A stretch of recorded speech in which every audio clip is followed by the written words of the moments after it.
Let's move on to the story at the front of the Times. Borders in crisis after migrant talks fail. These are these talks in Malta with African countries and the EU leaders.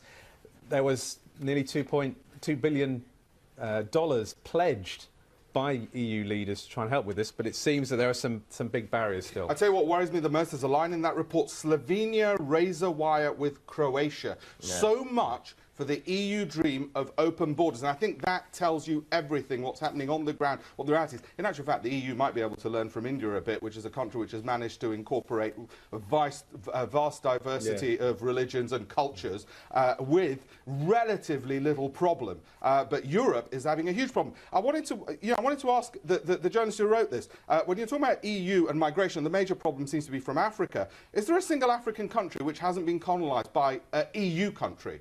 It's just basically they're coming home to roost. And that's what's happening. And the EU putting up razor wires, it's got big problems. It's only going to get worse.